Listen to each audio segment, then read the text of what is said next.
Salut les topovores! Bon, ça fait un petit moment que vous vouliez que je parle de jeux vidéo et je me suis dit qu'il y avait des personnages bien badass quand même. Alors c'est parti pour mon top 5 des personnages les plus badass des jeux vidéo.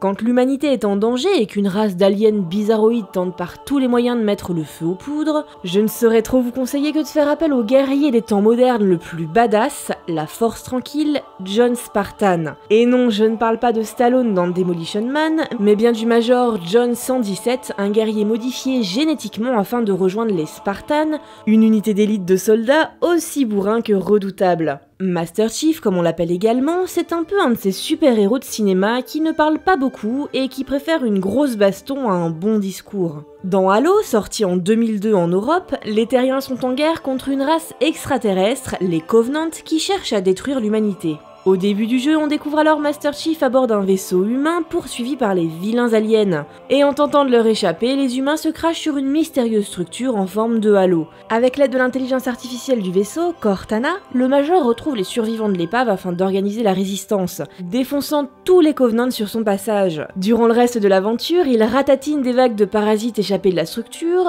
il déjoue les plans machiavéliques d'une intelligence artificielle un brin cruelle, et finit par tout faire péter puisqu'en fait le halo était une arme qui permettait de détruire toute vie dans la galaxie. En tout, Master Chief nous montre ses muscles et son talent pour réduire ses ennemis en cendres à travers près de 6 épisodes Halo. Depuis près de 15 ans, il occupe toujours le terrain, repoussant l'envahisseur à grands coups de fusil à pompe et de lance-roquettes, et ce pour notre plus grand plaisir. Qui a dit que les sorcières n'étaient que des vieilles femmes ridées portant avec fierté leur verrue sur le nez et voyageant à la vitesse de l'éclair sur un balai? Tenue moulante, talons hauts, attitude provocatrice.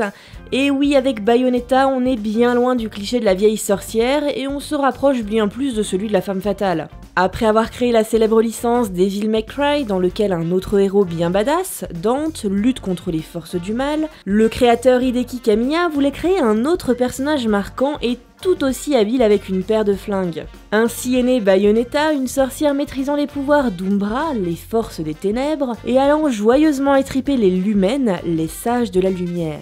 Pendant tout le jeu, Bayonetta défonce des anges et tout ce qui s'en rapproche en utilisant des techniques particulièrement hardcore. Décapitation à la guillotine, tronçonnage en règle, empalement des ennemis dans la très célèbre mais néanmoins fantasque Vierge de Fer, ses adversaires n'ont qu'à bien se tenir car elle est sans pitié et semble particulièrement s'amuser de ses sanglantes aventures.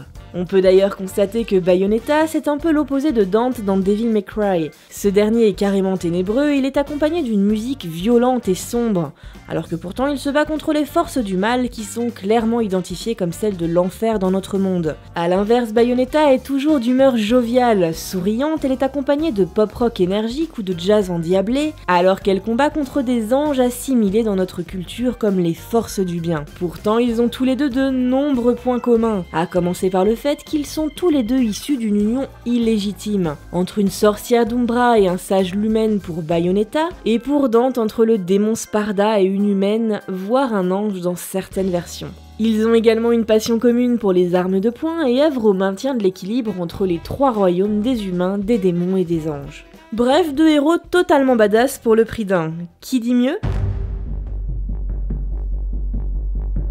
Et si je vous parle d'un mec qui est capable de neutraliser plusieurs centaines de soldats d'élite à lui tout seul et qui se paye le luxe d'éviter plusieurs guerres nucléaires? Non, vous ne voyez pas? Et si je vous dis que ce personnage est un expert du combat au corps à corps, un pro de l'infiltration en tout genre qui a développé une technique unique au monde pour échapper à la vigilance de ses ennemis, se cacher dans une boîte en carton? Vous l'avez bien évidemment, il s'agit de Solid Snake, le super-héros par excellence qui attire des embrouilles tout au long de sa vie. Amateur de cigarettes qui ne le font même pas tousser, Solid Snake déjoue à plusieurs reprises des complots d'ampleur mondiale et détruit de nombreux exemplaires de Metal Gear, une sorte de tank à deux pattes capable de tirer des missiles nucléaires. Au détour de ses aventures, il parcourt une bonne partie du globe en utilisant son couteau, ses mains ou encore son pistolet silencieux pour lutter contre ses ennemis et se sort de situations assez délicates avec la classe qu'il caractérise. Ce qui ne l'empêche malheureusement pas d'être contaminé par un terrible virus, d'être victime de complots un poil tordus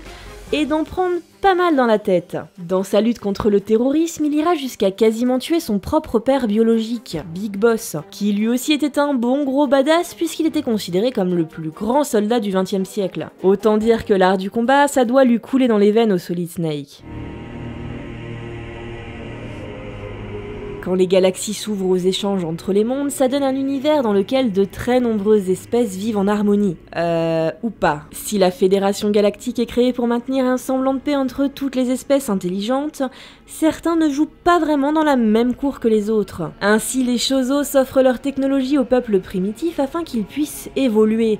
Et à l'extrême inverse, les pirates de l'espace détruisent absolument tout sur leur passage en profitant des populations. Samus Aran, une combattante de la Fédération Galactique qui devient chasseuse de primes, est particulièrement remontée contre ces derniers, qui ont tué tous les habitants de sa planète. Avec l'aide de la technologie Chozos, elle parcourt l'univers afin de venger sa famille, découvrant au passage de très nombreux environnements hostiles, ce qui fait la magie du jeu. Bien évidemment, en dehors des pirates de l'espace, une nouvelle espèce d'alien totalement hors de contrôle, les métroïdes font leur apparition. Et c'est l'occasion pour Samus de se faire de nouveaux copains. Bref, grâce à l'entraînement d'élite qu'elle a reçu et à sa tenue ultra avancée technologiquement, elle évolue dans tous les milieux comme un poisson dans l'eau. L'espace, l'eau, une atmosphère empoisonnée, rien ne l'arrête dans sa folle quête et son utilisation récurrente du grappin fait pâlir le plus téméraire des Indiana Jones.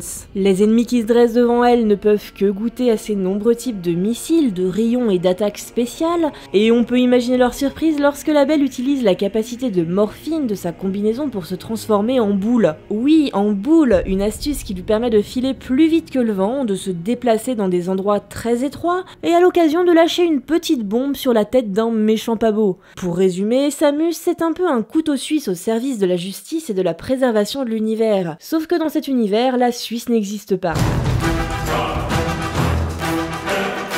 Comment pouvait-on parler des personnages de jeux vidéo ultra badass sans évoquer celui qui sans doute détient la palme des plus bourrins, Kratos dans la série de jeux God of War. Capitaine de l'armée de Sparte, assoiffé de pouvoir, il subit une large défaite face à ses ennemis et implore le dieu de la guerre, Arès, de lui apporter la victoire. Celui-ci exauce ses prières et il lui greffe en prime dans ses avant-bras des chaînes au bout desquelles sont reliées 2 lances de chaos, les armes traditionnelles de Kratos dans tout le jeu. Après être tombé dans les plans machiavéliques d'Arès, il massacre sa propre famille sans s'en rendre compte et les cendres de sa femme et de sa fille s'incrustent dans sa propre peau, ce qui lui donne une couleur blanche très caractéristique. En gros, c'est le mec qu'on aimerait ne pas avoir en face de soi quand les choses tournent mal. Il est impitoyable, assoiffé de sang et il n'a pour passe-temps favori que de répandre la mort parmi les créatures démoniaques qui déferlent sur le monde. Il devient le bras armé des dieux eux-mêmes qui parfois se méfient de son pouvoir grandissant et de sa folie meurtrière. A raison d'ailleurs, puisque non content de mettre la pâtée à des titans,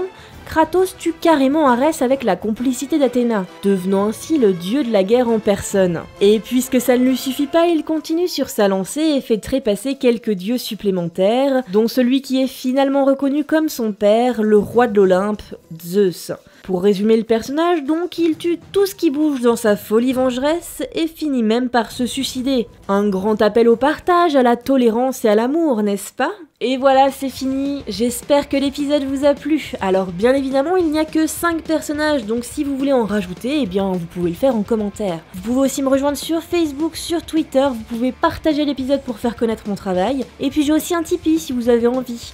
Allez, moi je file, à la prochaine!